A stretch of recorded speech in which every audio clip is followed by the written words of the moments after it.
sa ra tứ bê cô phang nó rơi sông mơ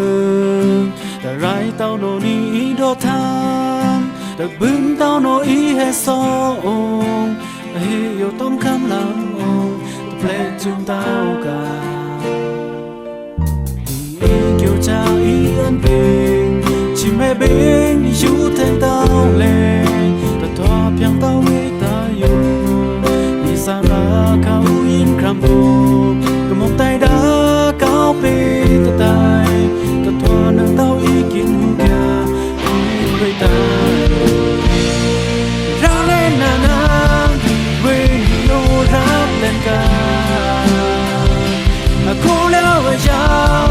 lâu cả đêm ta cùng yêu lý nào ý tuy cao theo tóm lần chắc khai cao gần thế rằng tóm lúc chưa ra lên nà nà với yêu có ra hà và chán đó đi ta vì phải chú mới khán mơ sáng ya khăn lòng mong ta năng lòng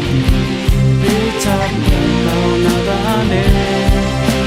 mẹ đi đám chắp bê lươn và chẳng nói ta ra là cảm tiêu chừng khăn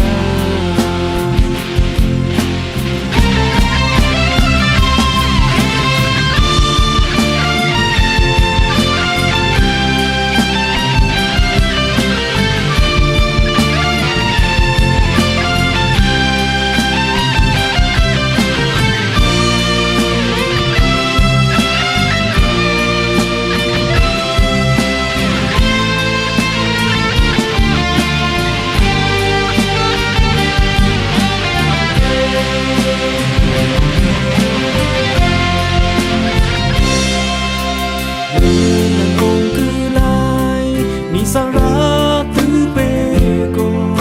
phang nó rơi sông mơ đã rai tao nó đi đo tham đã bưng tao nó ý hết sông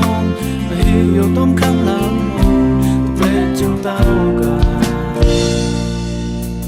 ý kêu cha ý ân bình chỉ mẹ bên đi chú thêm tao lên ta thoa piang tao nghĩ ta yêu đi xa ra cao yên khám cô cầm một tay đã cao bê ta tay ta thoa nâng tao ý kiến hữu kia tôi với ta ra lên nà nà với yêu rap lên ca cô leo về chào lâu cả đêm ta cùng yêu lý nào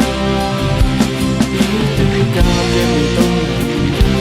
chắc khai cao khi sáng tóm lớp chưa ra lên nà nà với yêu có ra hà chán đó đi ta vì phải chú mới khán mơ sáng ya khăn lòng mong và lăng lòng để chán nhận tao nào ta nè mẹ đi đám chắp bê lươn gọi chẳng ai ta ra là cảm tiêu chừng khăn